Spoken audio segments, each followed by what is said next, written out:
On this episode of the Best of Bias Podcast, you got yours truly, episode 277. We in the building, and we're a little sad today. The aura of this podcast has been taken down 100,000%. Today we're gonna talk about some NFL free agency. We're gonna talk about One Piece season 2 live action, Paradise season 2 episode 5. Excuse me. A lot of stuff to talk about, little things in sports, the Oscars coming up, Rihanna's house getting shot at, A$AP Rocky and Rihanna's house getting shot at with their children inside. A lot to talk about, very somber, very sad. I know you guys heard about Mike Evans, so I'll be talking all about that, and I promise you guys I'll be very, very cheerful during the episode, but right now, man, I'm just down. I just can't believe it's true. Cue my music, Ariel. Let them know how I'm feeling right now, but let's get right to it. We'll talk more about it in this episode of the Best of Bias Podcast. It's episode 276, season 4. And it's Lydell Dinero. Let's get right to it. Where that theme song at? It's right here, y'all. It's the best of bias. You need the earful, you should try us. From pop culture to the movies to Unitas. It's the best of bias. Your best of bias. It's the best of bias.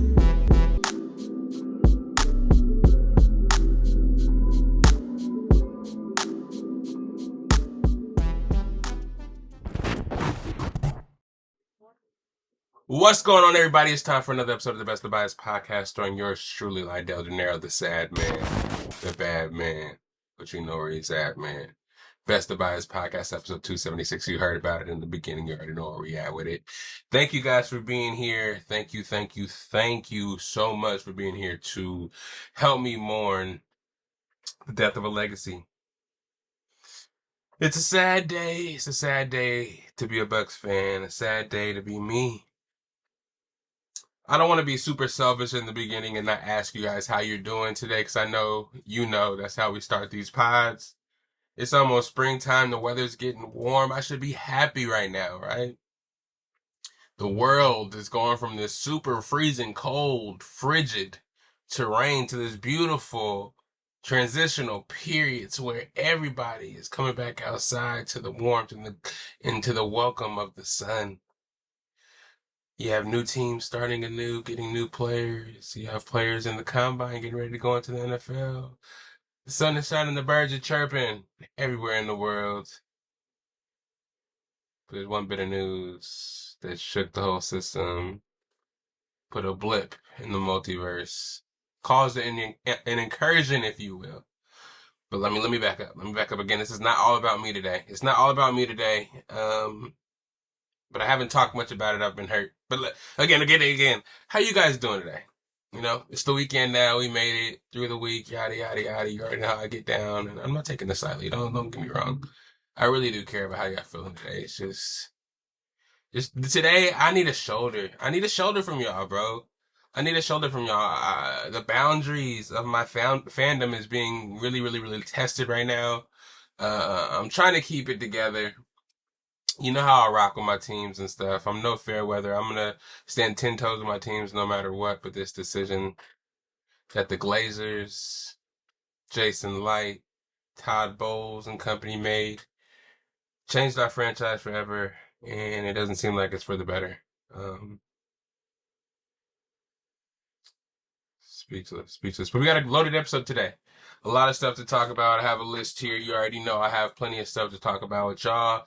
Not going to be the longest episode. Again, I was supposed to have a guest today. Chelsea was supposed to stop by.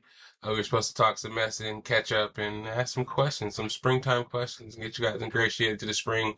But again, something came up, man. These guests, man, I don't know what's going on until end of season 4, man. Season 5, we're gonna have to do better with these guests and coming through and following through with the commitments, man. I know it's tough to get out here and be vulnerable to the people. You know, it's been since 2019, and I've been trying to get my boys, my homies, my homegirls, family members on here, but it's tough to get out here every week and just be vulnerable, be on YouTube, be on audio, be on Spotify, Apple Podcasts, YouTube. Hit that play, add, like, subscribe, tell your friends, hit that bell so you don't miss no new podcasts. That's all I'm saying. But yeah, man, it's tough to get out here and be exposed to scrutiny. Um, people, you know what I'm saying? I heard that Chelsea now, when people are looking to date her or be interested in talking to her, they go and look her up online, and the Best of Bias podcast is what pops up first. And as weird as it sounds, they do their research um on her through the pod.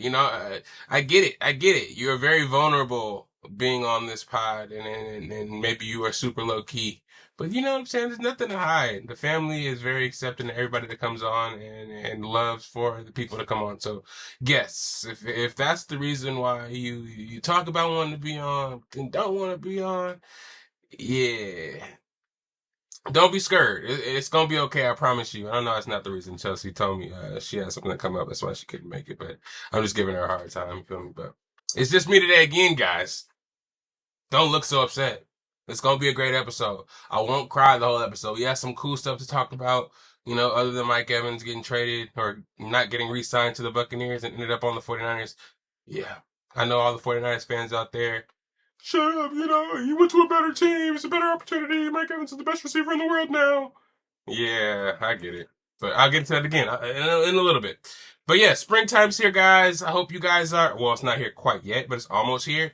I hope you guys are ready for it. Get outside, do some activities, take the Best of Bias with you. If you used to listen to it at home, get out in the world, at the beach, you know what I'm saying, at the park, have a little picnic, whatever you like to do in the spring. Pop on the Best of Bias podcast and do that, man, because this is the opportunity, man.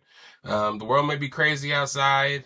You may be sitting there on your phone watching TV and seeing how crazy things are behind the scenes, but get out there, see for yourself, touch earth, be amongst the people, enjoy the nature, enjoy the newfound sunshine, newfound heat, newfound 80, 85 degree weather if you're out here in the West Coast. I know if you're up north, and there's been storms forever, so I'm sure now it's probably beautiful outside. So go do what you gotta do. Listen to the Best of Bias podcast, and I hope it puts you in the best mood possible. Because again, we don't really talk about politics a lot on this pod, but I know you guys know what's going on out there in Iran, between Iran, Israel, and now the United States. We don't know what is to come. You know what I'm saying? We don't know how much longer. I know this might sound morbid or whatever, but know how much longer we have, to enjoy nature without it being unsafe for us to be outside. I know it's probably not gonna get like that in America, but you never know when war hits. You know what I'm saying? People in other countries aren't expecting shit to happen there when they're just walking outside of their everyday life. But yeah, there's been words out there that Iran is looking to retaliate against the West Coast first against the U.S. if they were to start a war and hit us first. Like shit is just going down out there, and more of a basic ground level, just health in general. It's just getting bad for a lot of people. I'm watching a lot of these award shows and stuff like that, really put into perspective just how many celebrities and famous people are passing away. And, if it's a lot of them, people in the real world as well, are struggling too. There's probably a lot of people that passed away, due to illnesses that they didn't see coming, or little things like that. Again, not to be too morbid, but just, check on your people, get checked out, get outside, do everything you want to do that you haven't been able to do in a while, because shit's changing so fast. You don't know how much longer you'll actually be able to do these things. Not as far as like something super dramatic, but at times like this, you in the future look back and say, oh, I may have taken that time for granted and not been able to do the things, reach out to this person, say I love this person, go out and do those things, check stuff off that bucket list. Those times may be dire right now and things may not look the best. Don't let that stop you from living your full life, getting all of you can out of it. Do what your grandparents, your great great great grandparents put forth for you to be able to do. Just live your life to the fullest, because you never know when it can. I don't want to say it like that, but yeah, health, war, all this morbid shit. You never know. So just, I usually talk like that at the end, but it just kind of in my mind. I wanted to get over it first before I talk about some unimportant shit like sports and shit like that. Prayers out to everybody, man. And, get outside, man. It's the springtime. Bring the sundresses out. You know what I'm saying? Jersey weather. You feel me? We want to bring the hoochie daddy shorts out. Like, what I'm saying? I'm gonna get mine out. Those above the knee shorts. Hey, bro. It's time to bring it out, man. cold weather, depressed, all that shit for so long. Let's get back out there and show some love, bro. Let's get back out there, but I had some really good icebreaker questions too for when Chelsea was here too, man. I'm gonna carry them over to watch. We're gonna have some really cool games for when we have guests and stuff. I got y'all. I just apologize. Yeah, but let's get to the shit. So, NFL free agency, man. If you guys are sports fans like I'm a sports fan, you know we talk sports on this podcast a lot. NFL free agency has been crazy. I mean, I guess the signing period for free agency hasn't officially even opened yet. But yeah, all these signings and presumed signings have happened. Some signings and then takesy backsies and shit like that has happened as well. A lot of shit's been going on, but me personally, I've been looking closely at the Bucs, so you know that I'm a Bucs fan. Shit that happened to us last year, going 6-2 and then losing almost damn near every game down the stretch. Yeah, our defense has just been terrible. I'm just kind of waiting for the Bucs to make moves. But as usual, Jason Light, the Glazers, and Todd Bowles are sitting on their hands while everybody else makes moves and signs everybody else everywhere else. To name a few, ETN, Kenneth Walker. ETN goes to the Chiefs. Kenneth Walker, no. ETN goes to the Saints. ETN, yeah, to the Saints. And then Kenneth Walker goes to the Chiefs, which is kind of crazy. We have Michael Pittman to Pittsburgh. You got Malik Willis signing a big contract to go to the Miami Dolphins. But the biggest one of them all, I would have to say, and the one that I felt the most in my heart, the one that's gonna make me cry probably for the rest of my life. I don't even know what to do right now, bro. I don't even know how it works. I still love you, Mike, but am I able to still wear the stuff? Mike, why did you do this to us, Mike? I know it's more like we did it to you than you did it to us, Mike, but I was talking last week how it's year 13, you're number 13, and I don't think you would want to spend your 13th season on another team trying to chase a ring and it not mean so much when you don't accomplish the ultimate goal of winning the Super Bowl, Mike. Play my music, aka. Play my music, man. I don't know what to do, man. Mike is gone, man. I don't know. I never thought he would actually walk out the door. Money is one thing. He wants money. Like, gets paid like a number one receiver. He's a number one receiver, top receiver in our franchise history. 13,000 yards, 13,000 plus yards, 800 plus catches. Accolades go on and on. Ring of Honor for sure. Hall of Famer. Won a Super Bowl with us. He decided to just walk away. He decided to walk away for less money to play for the 49ers. You guys know how I feel about the 49ers. You guys know how I feel about the 49ers. They're the local Bay Area team. I get it. Rah, rah, rah. I get it. Hometown, blah, blah, blah. But Mike Evans, you know how many times I've brought up Mike Evans to 49ers fans and they just brushed him off like he's a nobody, bruh? You know how many times Mike Evans been played by 49ers fans when it comes to just our receiving core in general. Mike Evans and Chris Godwin have been the GOAT receiving core for a long time. But for him to go, he's from Texas. He's going to essentially go to the 49ers to make less money. He's signed a 3-year, $60 million contract. I think it may be front loaded with $30 million guaranteed or something like that. But I think, you know, the Buccaneers could have matched the price, especially for what the 49ers were offering. It wasn't much more than the Buccaneers could have afforded. And it's in California where the income tax is way high. So the money he's going to get is going to be cut in half anyways. There's no state income tax in Florida. So that tells you something.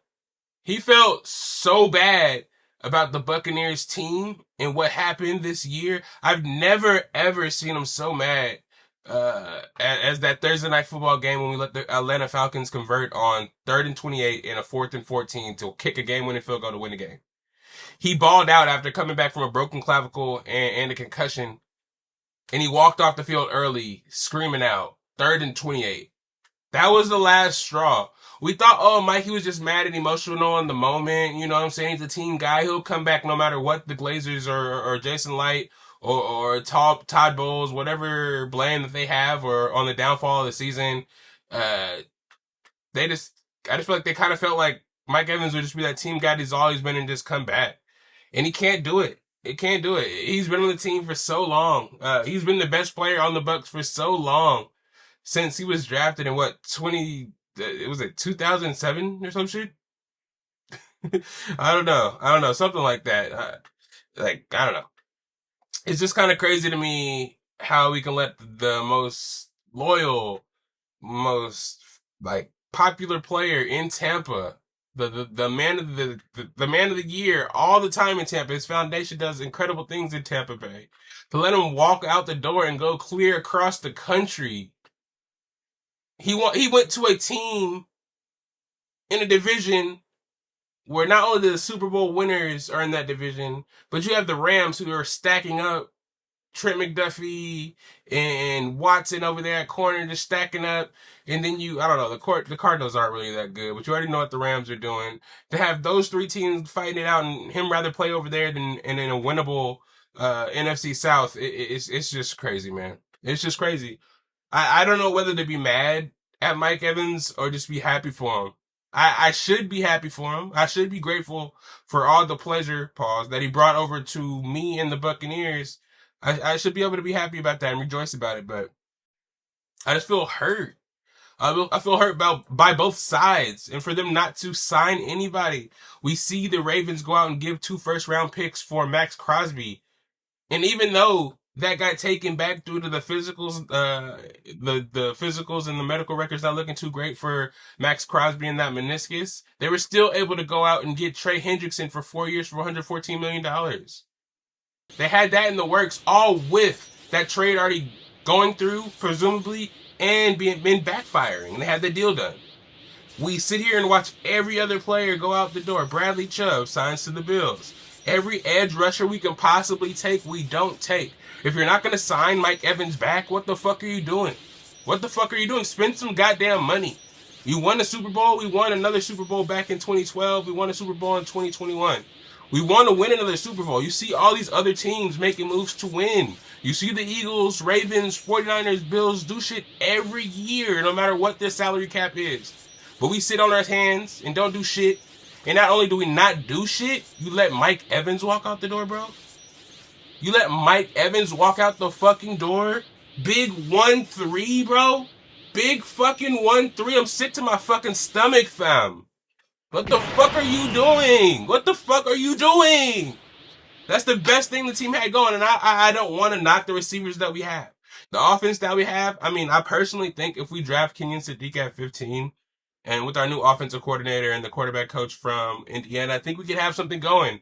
It hurts really bad to know that we lost one of the best players in franchise history, and you wanted to be with us, but we couldn't make it happen because the Glazers are fucking cheap.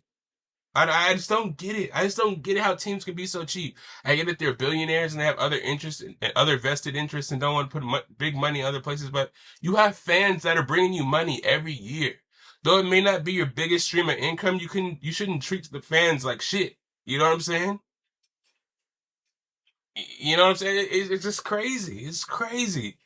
You give it one go with Tom Brady, and then you make Tom Brady look like a fool getting taken out in his career, anybody losing to fucking Dak Prescott. Get your fucking shit together, dog. And I say this with all due respect because, you know, I'm trying to work in the industry and stuff like that. And if the Buccaneers ever present me an opportunity, I'm not going to be like, oh, you know, burn those bridges. I'm not talking shit about them personally, but it's just like, come on, bro. You see the other guys doing it.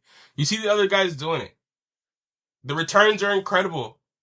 The returns I feel like you get from 1 year of greatness and a Super Bowl will be worth the money you spend getting there. I don't get it. And not only do you perform bad every year and perform mediocre every year, you keep a coach who's personally responsible for the downfall of the team and use him as a scapegoat so we can look at him and be like, oh yeah, it's not the Glazers' fault, it's Todd Bowles' fault. While Jason Light sits up there thinking he's the draft guru and drafting a bunch of backup players, and they only play good when they go to other teams. It makes no fucking sense. It makes no sense to me. We've been ride or dying with this team. You've been making stupid ass picks for years. I fucks with Jameis Winston, but look where he's at. He was the number one overall pick for us. How many times do we get to pick one overall? And you fuck that up? Then you pick a fucking kicker in the second round that we never heard from again after the Buccaneers picked him? I don't know. As much as Jason Light has drafted some good players, Antoine Winfield, Vita Vea, of course, like some of these guys, it's just he's had epic failures with high picks. The OJ Howards of the world, the fucking the Braswell. That's a second round pick, and he doesn't even touch the fucking field. You have other people's second round picks fucking making all world plays. Fucking every Rams pick, every fucking pick for the Colts, every fucking pick for the Chiefs always ends up being gold, no matter what round. The Buccaneers act like they can only pick a good player in the first round, and even so in the first round, they're like, oh yeah, let me trade back and pick this guy that nobody would have expected, that we had under the radar. And then we're going to pick up some extra guys that nobody expected, and one of them is going to be great, and I'm going to get looked at like, bro, this shit's fucking, it's ass, bro. No, people that pick behind us shouldn't have better drafts than us every year. That shit don't make any sense. It doesn't make any sense. But shouts out to everybody being signed. Shouts out to the 49ers, man. I'm hating right now. And it's going to be very weird to see Mike Evans in a 49ers jersey. I don't think I'm ever going to get used to it. I don't think I'm ever going to get used to 49ers fans bigging up Mike Evans as the number one receiver, picking Mike Evans in fantasy drafts because they're 49ers receivers. It's just never gonna feel right. It's never gonna feel right, man. Mike, thank you for all you've done again for all the memories that you've helped create. Keeping me a Buccaneers fan because it's been very, very, very, very, very, very, very, very, very dark days. I remember when he came in out of Texas Tech after catching balls from Johnny Manziel, man. Hey, it was a fucking ride, Mike. It was a fucking ride. I just can't believe shit like this is happening, bro. And again, I talked about it in the last pod. Why do these Hall of Fame level players feel like they can just team jump and just feel like when they get to the other team, it's going to be all sweet? I don't get it. I don't get it. It's legacy tarnishing. It's legacy tarnishing, bro. It's legacy tarnishing. The fucking 49ers are not going to look at you the same way the Buccaneers fans are going to look at you. The 49ers fizzle out every year. I get it. They probably make it further than the Buccaneers do pretty much every year, except for the year we won the Super Bowl, but it's always a major letdown. I don't understand why you would risk leaving a mediocre team that could possibly win their division and be a letdown. And a good team that's going to ultimately get, just spamming Mike Evans is not going to work. I get you have Christian McCaffrey and George Kittle too, but bro, one, he's not really healthy that often. And your team is always injured anyways. So it's like, I don't know. I don't want to hate on him. I don't wish bad on him. I don't want to be a hater. I don't want to sound like a hater. But god damn, dog. God damn, dog. What the fuck? I just don't understand why. And the Crosby thing is weird too, bro. It seems more like the Ravens were kind of like, oh, why do we give up 2 first-round picks for a guy whose knee is fucked up and probably isn't going to be the same player as he was last year? Also, because he only has 1 year left on his contract and you have to re-up with him after that year anyways. So if his medicals aren't really clear and you're giving up 2 first rounds to acquire him, I'd have second thoughts too. But, you know, Crosby's doctor is coming back and saying his medicals are clear. Excuse me. And he shouldn't really have any effects, you know, of the meniscus. I had a meniscus too. Meniscus isn't the biggest, like, knee injury as far as the repair goes. Menisci? I don't know. Meniscuses, tend to heal up a lot easier, though it's a lot of bending and stuff like that the defensive linemen actually do to try to get around the linemen, and knees can get cut on chop blocks and things like that. I think Crosby's the kind of guy that, you know, is going to come back from the injury stronger. I don't know if the Ravens were worried he wouldn't be back by the beginning of the season. I don't know if that was the issue or not. But yeah, getting Trey Hendricks I feel like that's another great pickup. They said they're trying to actually get both of them. They weren't reneging on the trade. They just, we're actually trying to get both of them. But after they saw Crosby's medicals, they were like, no, we can't do it. And he's back on the Raiders.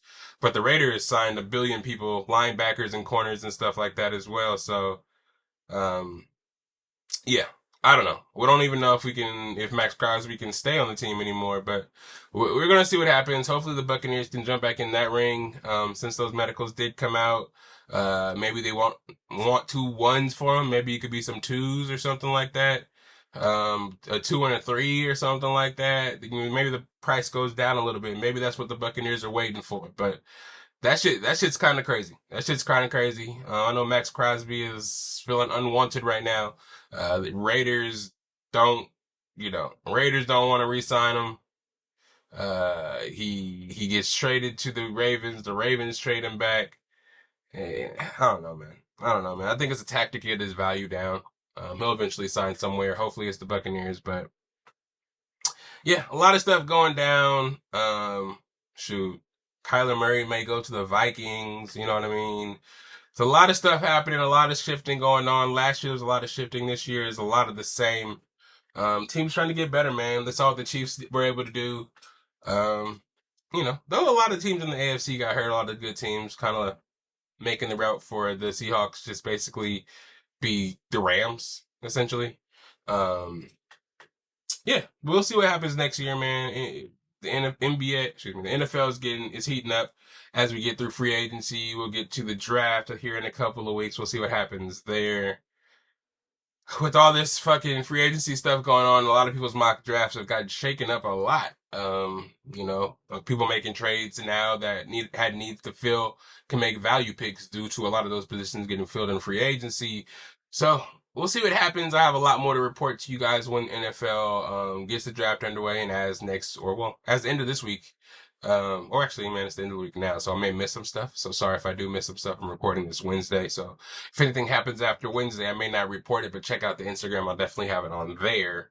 Not much NBA to talk about, man. The Nuggets are pissing me off a little bit. We're in a very tough stretch of the season.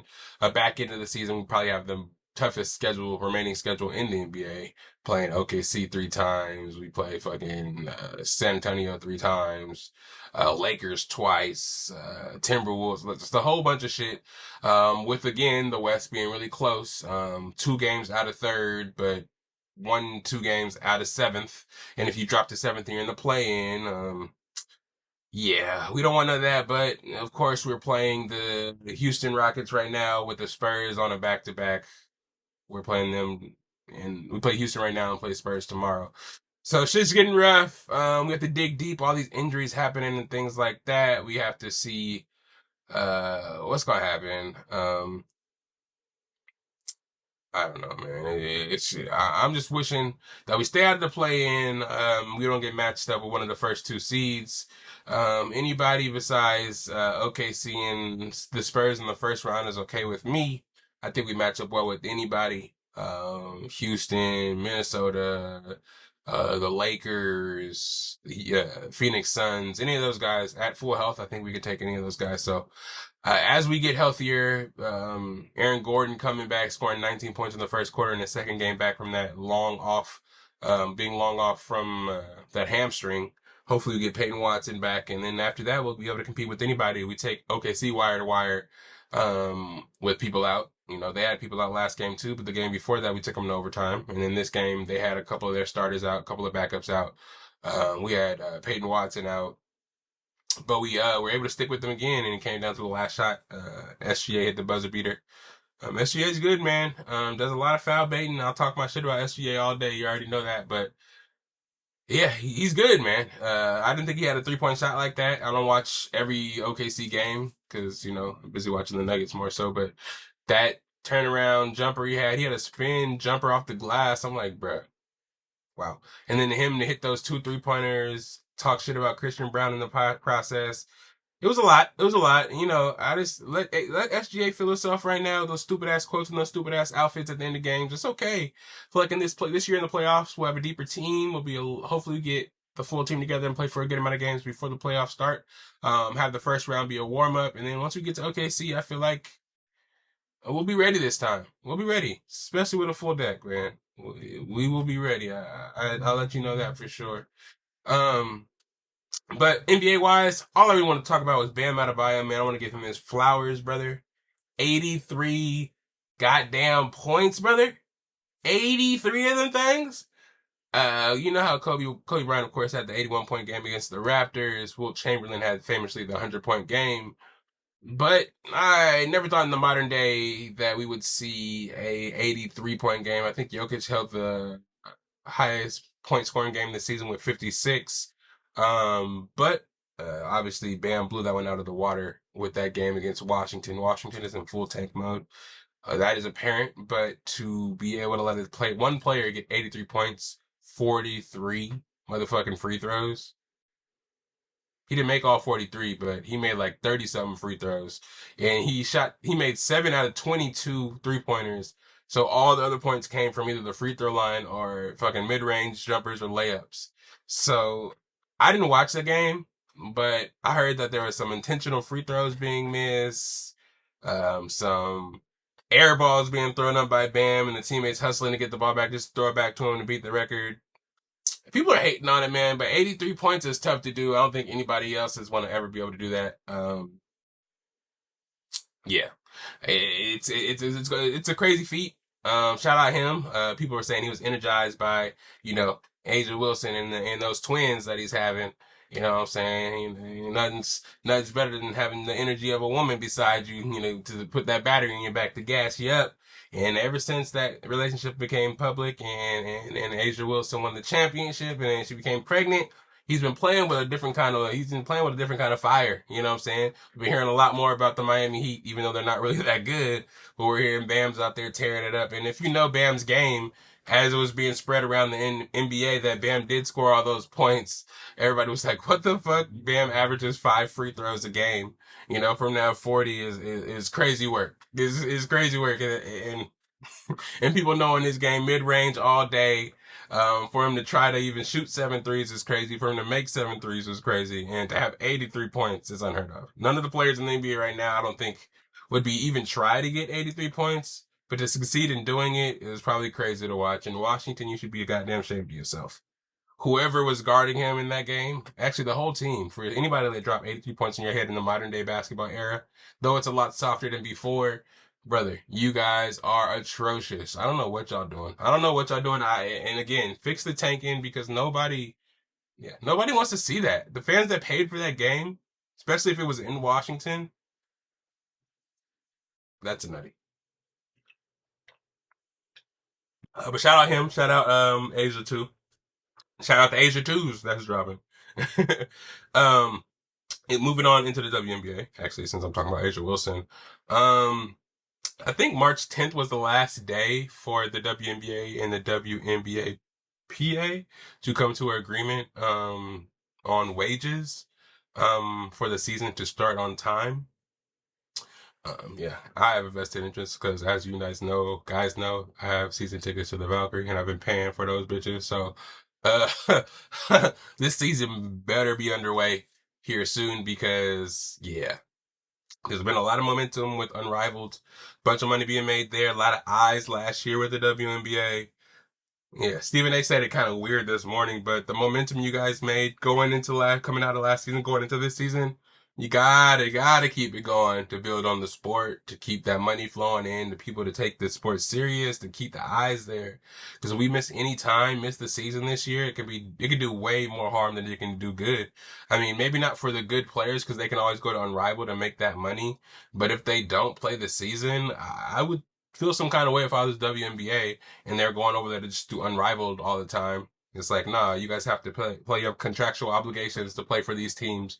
Though they're not getting paid a lot of money, it's like, nah, you can't go over there and do that. But I feel like they should be able to, but I know the NBA is going to be super, super petty if there's some kind of like lockout or a strike and then they go over to Unrivaled and play.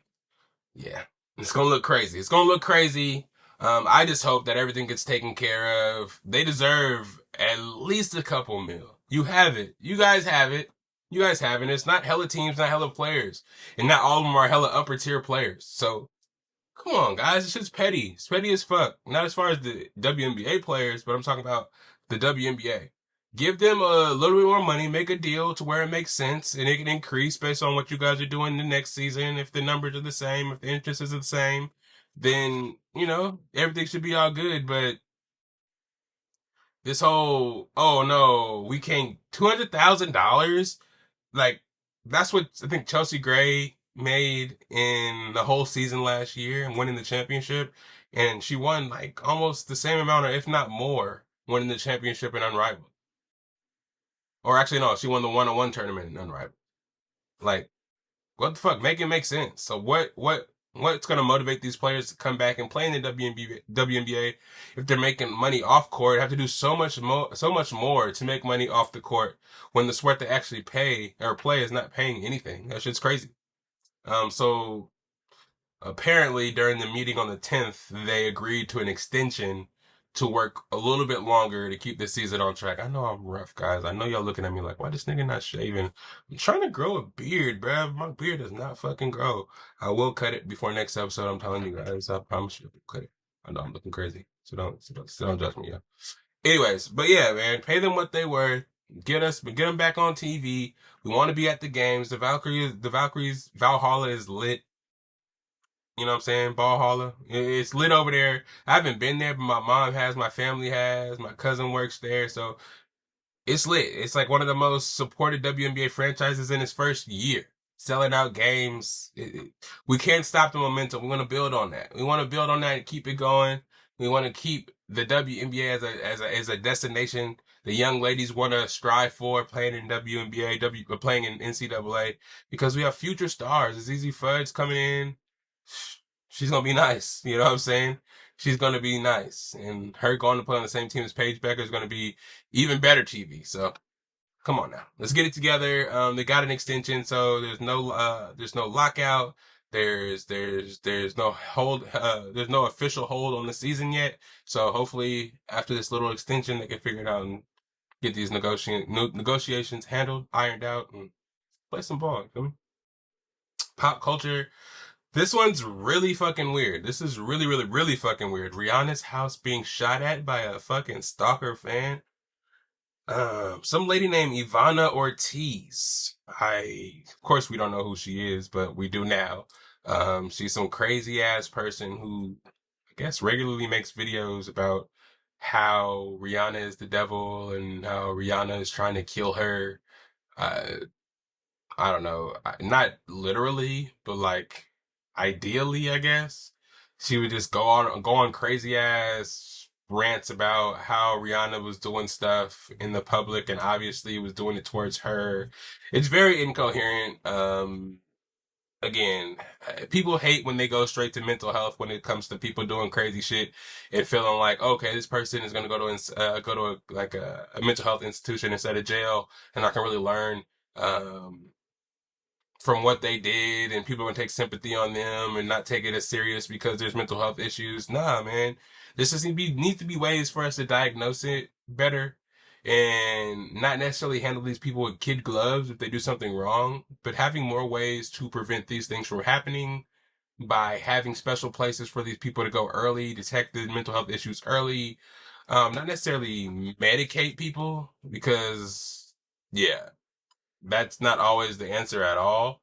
Medications and stuff can be a detriment to some people, can make them a little, not even like a little, any more loopy or whatever, but it could just makes them,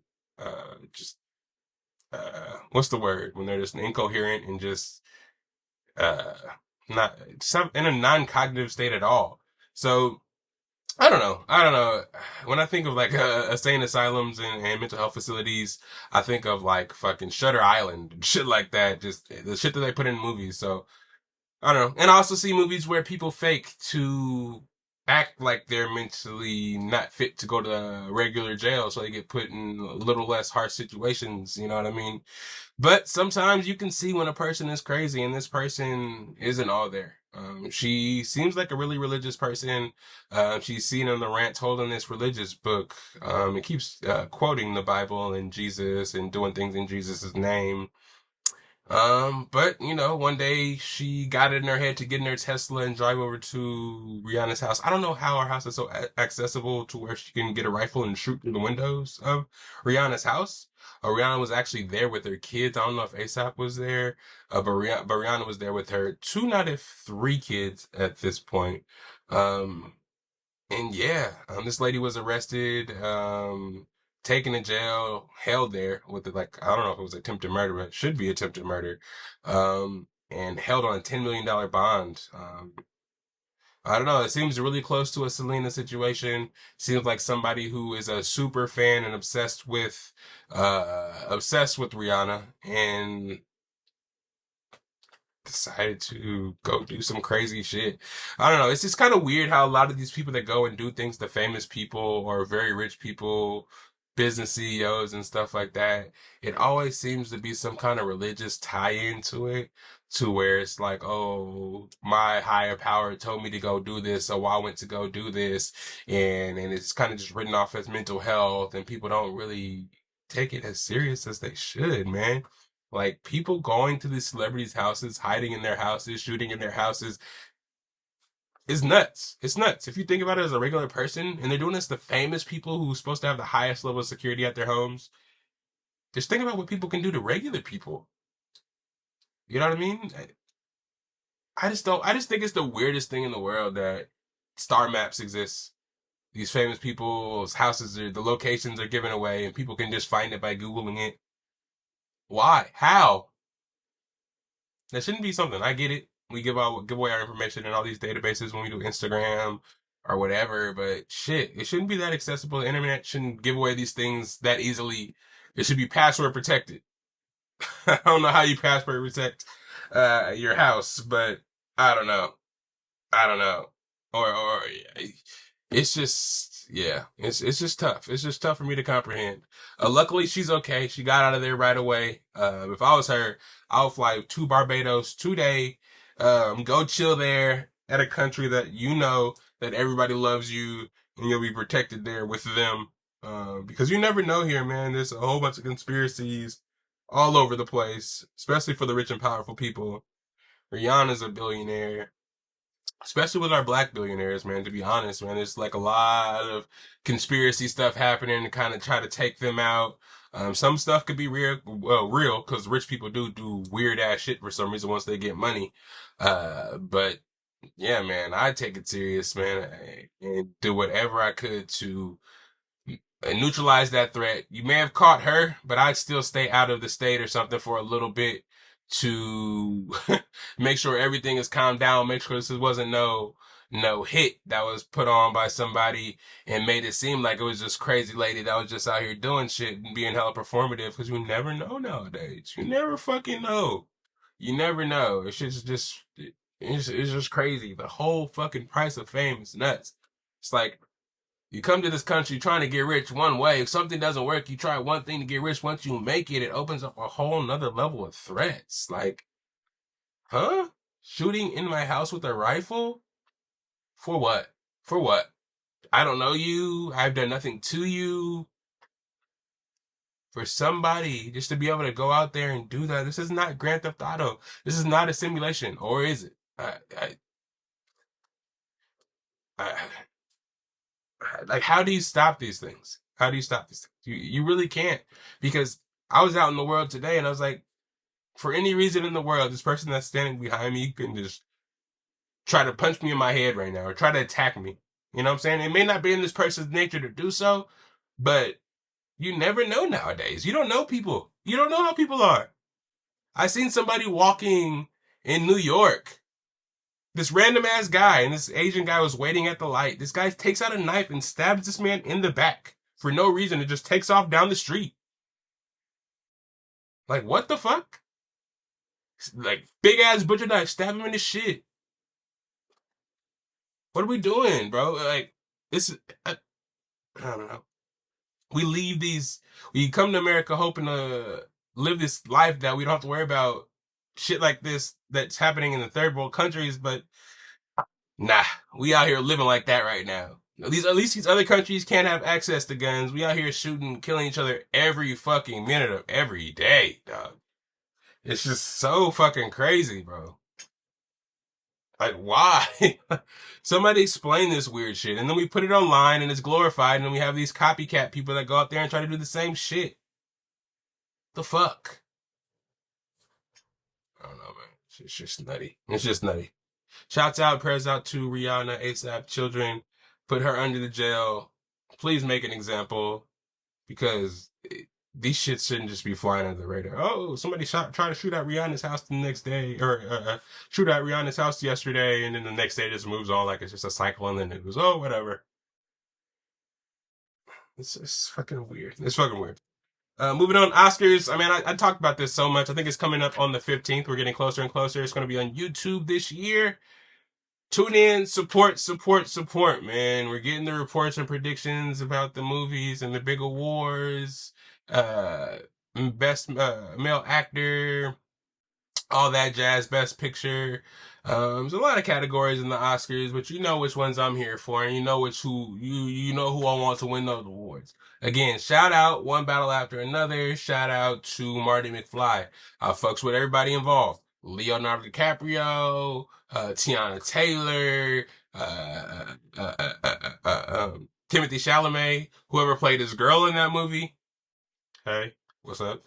You know what I'm saying? I fucks with all those people, but what we're not going to do is let Sinners go by the wayside and not win no awards like it wasn't the best movie of the year, and maybe not even this year as well. Not even the $6 quadrillion Avatar 3. Sinners was better. One Battle After Another was cool. I mean, Sean Penn really made the movie. Leonardo DiCaprio and Benicio del Toro were dope too, but come on. It was good, but it was a long ass drawn out.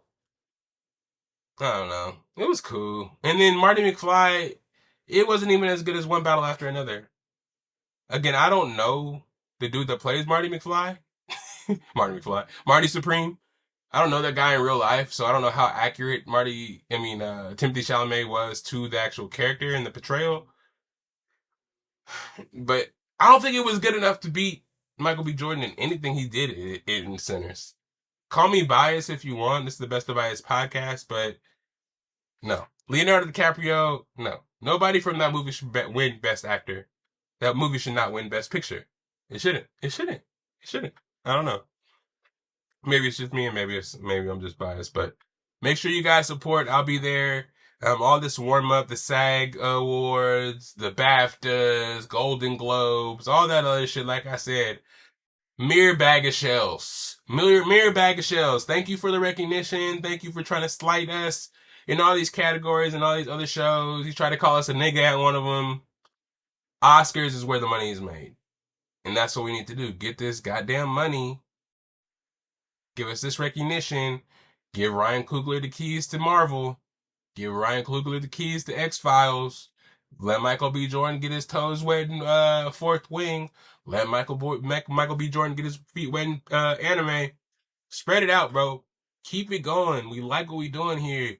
50 Cent, Tyler Perry, Michael B. Jordan, Ryan Coogler. Everybody out there doing their producing thing. Everybody out there getting their directorial debuts on. Everybody out there getting their acting on. Their fucking videographer on. You're fucking whatever you do out there in the industry. Keep doing what you're doing, especially if you are a minority in the industry trying to make a way and making beautiful work that makes everybody stand back and take notice. And that's what Ryan Coogler and company are doing. Sorry, I don't know everybody's name, but the sound director that's been with them Ride or Die since college, just everybody that's been involved in the growth. I just want to see them win. And it'd be such a slap in the face for everybody in the industry, even the actors, to love the movie, seen the movie 6-7 times. And for the industry just to shit on it and give it to a movie that barely seen and probably didn't have as many accomplishments as Sinners did. Like, Sinners made people care about IMAX again. How movies were shot. The debates, the notoriety, the timing during Halloween, just the involvement that Sinners had. It's just crazy. So Oscars, do the right thing. You see how everybody reacted when Michael B. Jordan won Best Actor. Do the right thing. Moving into a little bit of cinema corner before we get up out of here. Episode 5 of Paradise. It continues to give me the vibes of that Last of Us Season 2, of Severance Season 2. You guys are doing it. I thought when you guys gave us that first 3 episodes of flashbacks, I was like, nah, it's just a palate cleanser, letting us know what's going on, letting us know, okay, this is where we're going with it. This is how these new characters are connected, how they're going to be involved in this season. For them to give us episode 4, the heartbreaking, gut-wrenching conclusion to Rachel and everything that happened with her, and her having the baby and giving brother baby and having him, take care of the baby, the old Mandalorian and Grogu situation. To already go with that trope and to have episode 5 just be another flashback of his wife basically falling in love with this other community that doesn't really push the season forward. Out of 5 episodes that have come out for Paradise Season 2, 4 of them have been flashback episodes. We've seen him take off from Colorado to go fight his wife at the end of Season 1 with all the expectations of a whole bunch of action. For us to not have anything really happen and us to be kind of hyper-focused on this baby and the side mission of getting this baby to the baby's father based on a promise on a girl that we just met in episode 1, 2, and 3 of Season 2. I don't know. It's just a lot. But I really want to see the whole confrontation with the people inside of the Colorado bunker. We just had the black agent that was watching the kids get killed and framed for the murder of the president. So there's 2 episodes gone by and we haven't seen anything regarding that. We want to actually see him arrive at Colorado and that this baby is just going to be a hindrance. It seems like, though, that this whole time, the first couple of episodes he had the baby, he didn't want nobody to touch the baby, see the baby, or do anything with the baby. And then as soon as they find this community with people that can take care of the baby, he gives the baby up and just, okay, let's go find my wife. With this nigga that loves his wife, that said he was like her brother or his sister at the beginning, but ended up really just loving his wife and killing his best friend because he loved his wife so much. So just imagine what he's going to do to the presumed husband of the lady that he loves. And I don't know. But, but I hope it doesn't end up being that the people that took his wife end up being the dad of the baby, and the ultimate confrontation comes there, and I don't know where we're going. I'm gonna stick in there for you guys. But Paradise, come on, we're already 5 episodes in. I can only imagine it's going to be 8 episodes. So for you to give us 3 episodes just to kind of continue the story, no more flashbacks. How about that? No more flashbacks. We get it. You love your wife. Your wife's a cool person. Let's find her. Hopefully she hasn't become a bad guy and put you up with that conflict, because we've seen that happen a couple of times. But it's cool. I have to kind of start, tempering my expectations for sequels nowadays and second seasons, because, oh man. And you cancel the good shows before the second season, but the second season for all the shows we thought were good are ass. Come on! Fix that shit. And then finally, it's on Hulu. You guys continue to watch. Let me know. We'll continue with it. It's like nothing really happens in the episodes either, bro. Like, there be long ass episodes with dialogue and exposition. We've seen this already. All this shit happened in Last of Us. It's Last of Us without the zombies. Like, fuck. Can we make something different? Like, I thought the show was gonna be different. It's like we had this supernatural disaster that wiped out half the world, but then without zombies, it's just fucking Walking Dead. Without zombies. I don't know. It's just getting kind of just long and drawn out, but something that was rocking though, we had One Piece season 2 drop 8 episodes yesterday. And I was rocking with it, man. One Piece, of course, we already seen what happened. If you guys are fans of One Piece, you know that there's a quadrillion arcs, and we watched them all through the 1,000+ episodes. So in live action, they're just giving you these arcs and characters in live action imagined in real life, opposed to us seeing it in animation cartoons. I liked it, man, from how they filmed it, how accurate they were to the anime. Every time something was happening that I was familiar with from the anime, I smiled a little bit. Because again, there's hella arcs, and they try to kind of go through the arcs really fast to give us a visual depiction of it, and just kind of like not because some of these arcs are like fucking 40, 50 episodes, so we can't do that in a TV show. So we kind of have to speed through it a little bit.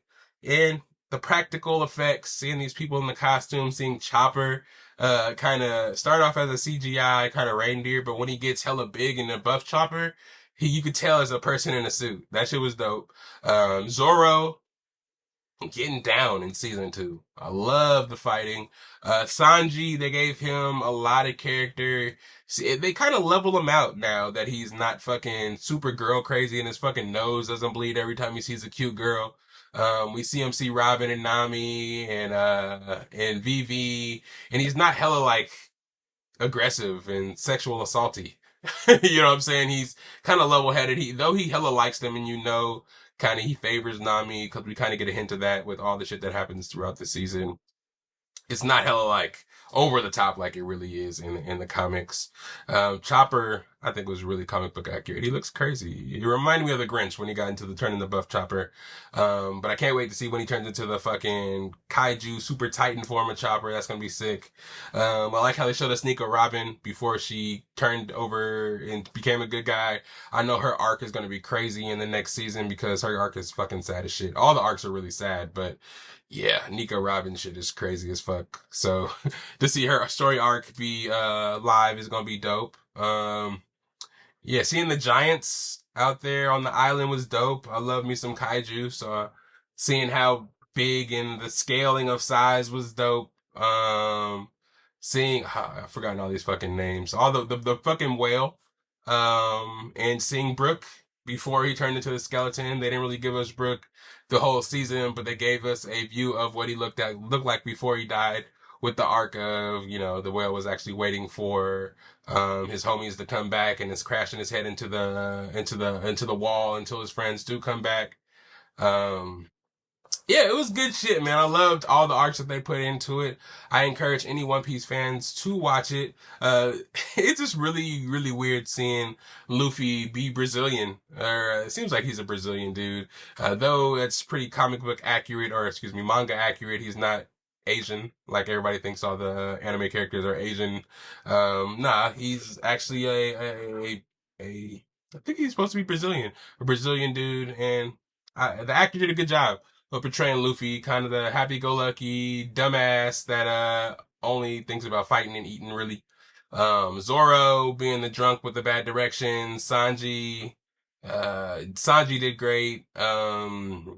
Nami, she definitely isn't dressed like she is in the anime.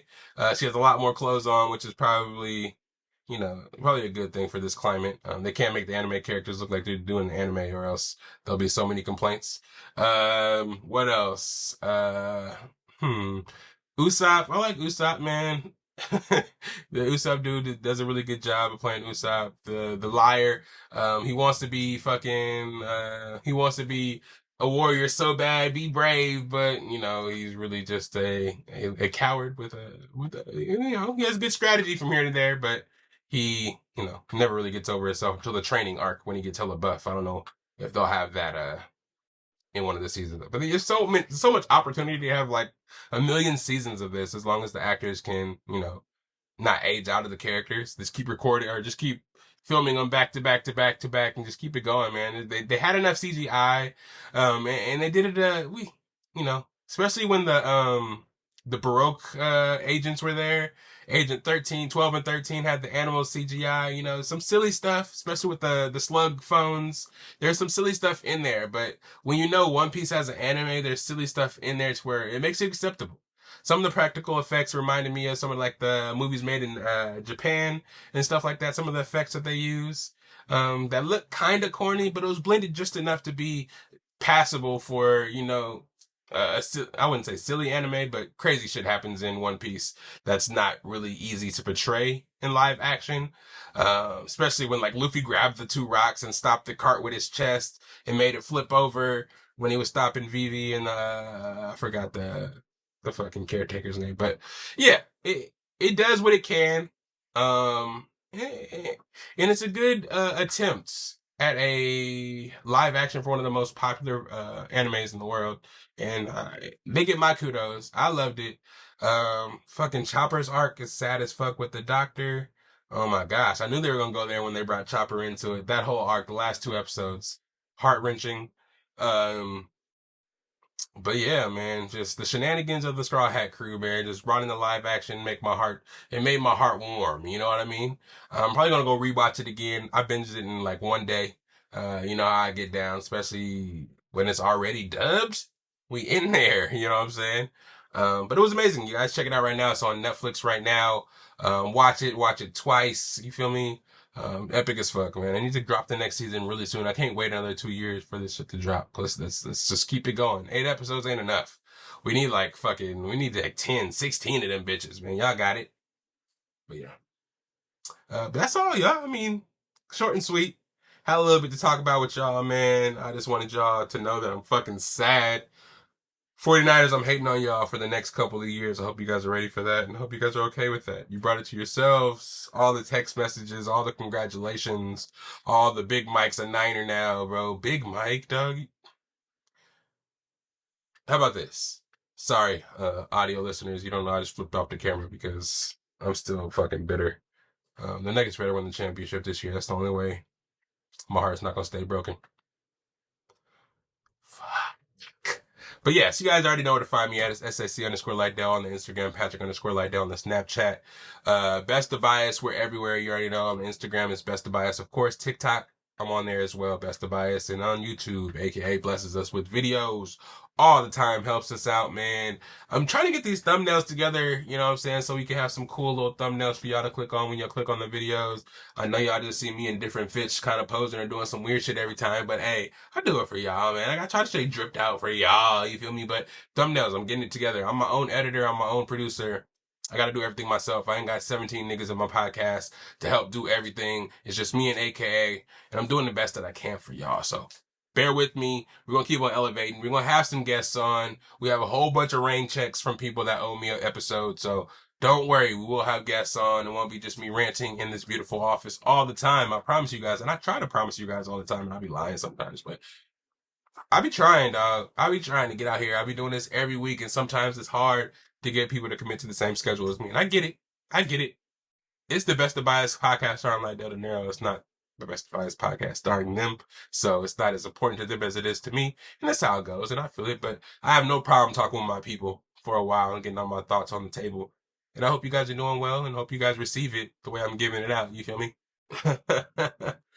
I know y'all made me feel better about that Mike Evans thing, and I knew talking to y'all would do so. And as I speak to you guys now, we're beating the Rockets by 19. So hopefully we can hold on to that lead in the third quarter, but hope y'all have a good one.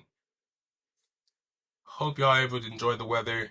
It's warming up out there. Bring out your best.